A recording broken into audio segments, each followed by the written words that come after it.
What's so unexpected about dyslexia is that it's not readily obvious. It's not something that someone walks by or you sit with a kid for a couple minutes, you're like, yeah, that kid's got dyslexia. That's Shira Moskowitz, a reading specialist and a special education teacher with deep expertise in dyslexia. She doesn't just understand the challenges, she helps students overcome them every single day. By the end of the episode, you'll know the early signs of dyslexia, what support schools can provide, and what actually works at home. Welcome to The Opportunity Gap, a show where we talk about how to navigate the education system. I'm your host, Julian, an assistant principal with over 20 years of experience in education.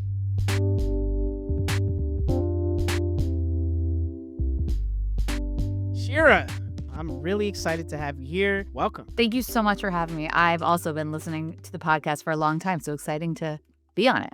For our listeners and our watchers, can you tell us what is dyslexia? Sure. So, dyslexia is where a person's brain uses different neural pathways to read. So, it's not that Okay. they cannot read, but that their brain reads using a different part than many other people. Interesting. What are some of the unexpected symptoms of dyslexia? I would say that what's so unexpected about dyslexia is that it's not readily obvious. It's not something that someone walks by or you sit with a kid for a couple minutes, you're like, that kid's got dyslexia. That's not generally the case. Dyslexia is generally characterized by its inconsistency. You see this kid that's doing really well, generally has other skills that are grade level or age appropriate, Mhm. and then their reading just isn't. Does that mean that every kid who's struggling with reading has dyslexia? No. And does that mean that when you walk by a kid and they're struggling with reading, you're like, I know this? No, there's so many other options, but this is one of those signs that everything else is going really smooth and then the reading is the challenge. That's something to look into.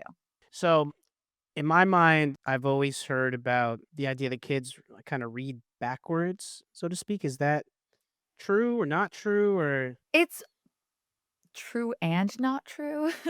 Letter all right, well, reversals. break it I down because know, that's right? something that a lot of people talk about. Like just like the kids or people who have dyslexia, they read almost backwards, or the letters appear differently. So that could be the case for some people, but letter reversals is one of the common signs of dyslexia. So if you see a kid mixing up B and D, P and Q, or even B, D, P, and Q, all of them, Right. that might be one of your signs at a young age. Again, is it because a kid mixes up B's and D's that they have dyslexia? No, but it might be one of those indicators. Because that's something that neurotypical people can readily understand, that's often a symptom that people gravitate towards when they talk about dyslexia.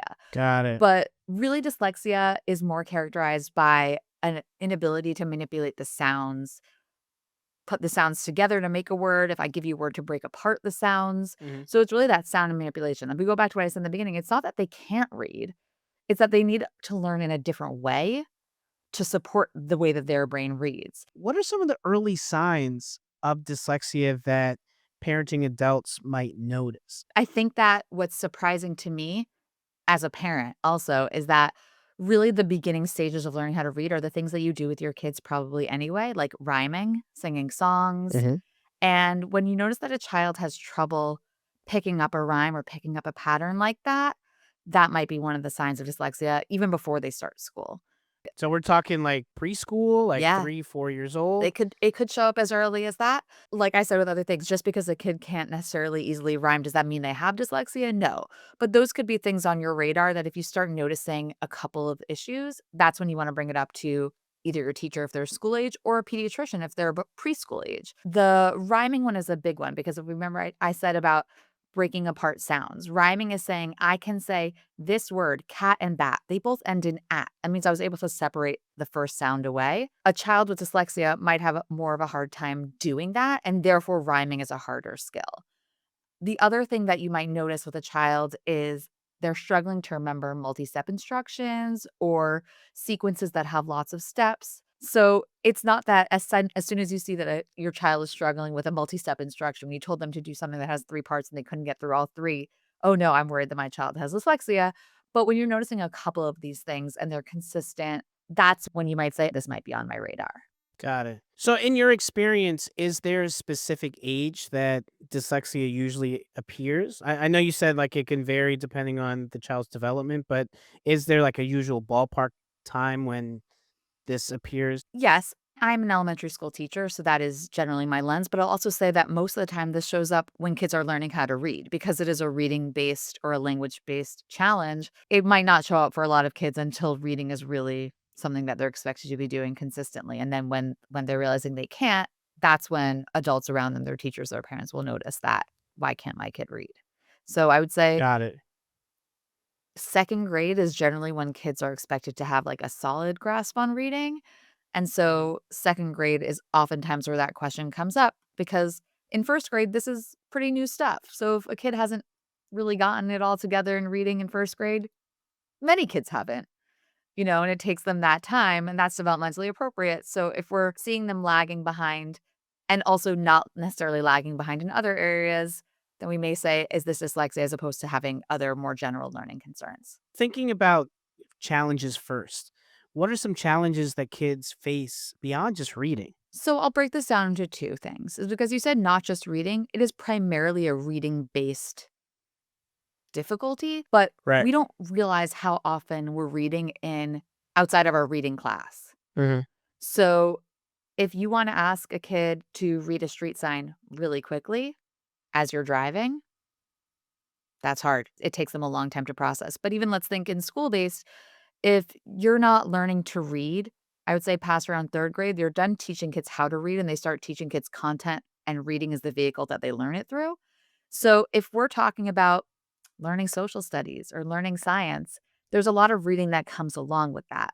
So, a lot of kids with dyslexia will focus all their energies on decoding or sounding out the words, and then by the end of it, Hmm. they won't be able to tell you what that meant, and they won't be able to really tell you because they spent all of their mental energy on the actual act of reading. Do you mind just really quickly kind of like differentiating between what decoding is versus sight words? Yes. Decoding means any word that you can sound out. So when I look at the word cat, I see k, a, t.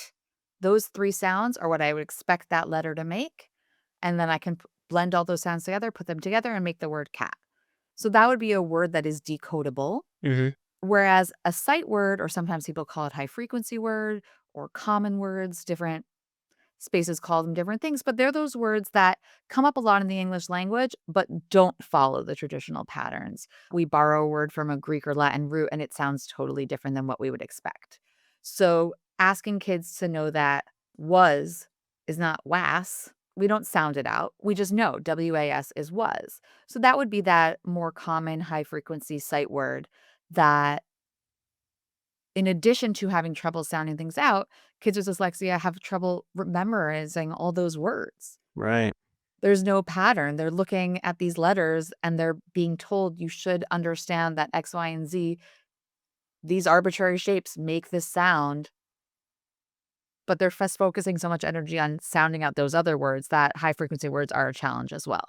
And then that leads to frustration, right? Like, so if I'm using all of my mental energy on figuring out what does the word mean or how does it sound, by the time I actually get to that point, I don't really want to start thinking about actually comprehending what the reading is saying. 100%. We've definitely done the doom and gloom side of dyslexia and all the things that come with it. But something that I'm challenging myself on our podcast, we always want to make sure we point out what are the benefits of this too. So I'm wondering from your perspective, are there any specific strengths that come from dyslexia? These kids are innate problem solvers. They're sitting in a classroom where someone is telling them, this is how you should be learning how to read. And that's not what's happening in their brain. And they're A, figuring out coping skills, B, using other strategies, C, maybe even masking the fact that they're not able to read, covering it up with something else. That in and of itself is a skill. The ability Right. to blend in if they choose to, if they're able to, if they desire to, the ability to figure out something else that works for me, that ingenuity and that creativity is, like you said, something that may be a little bit forced upon them, but shines so, so clearly both in the classroom and outside the classroom. All right. So I feel like I'm pretty good with understanding what dyslexia is. But now I'm at the point where I feel like my child might have dyslexia. What can families do to support our children? Make that communication, that parent, that teacher, that doctor, whoever it may be, because we want to get an evaluation, we want to get a diagnosis.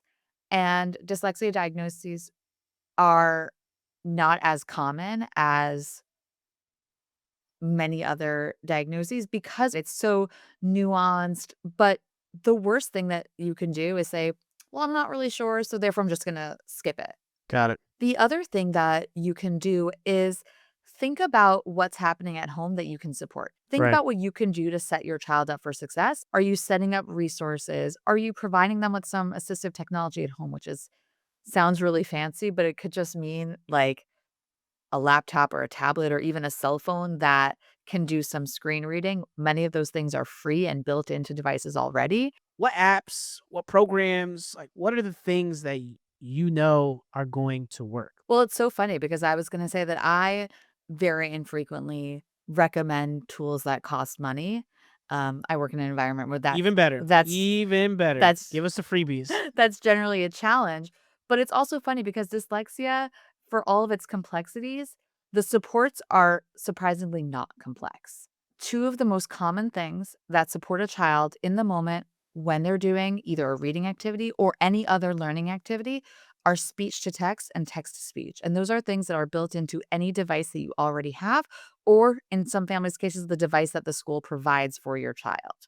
I use speech to text all the time when I'm texting people Same. just because it's easy, right? There's no shame in that. All right, Shira, I have one last question. One thing that you wish every parent, every parenting adult, everybody that is in a child's life knew about dyslexia. I think that everyone can read, and it's our job as the adult to provide the supports or to help them get those supports, whether they're the parent or the teacher, so that they will read.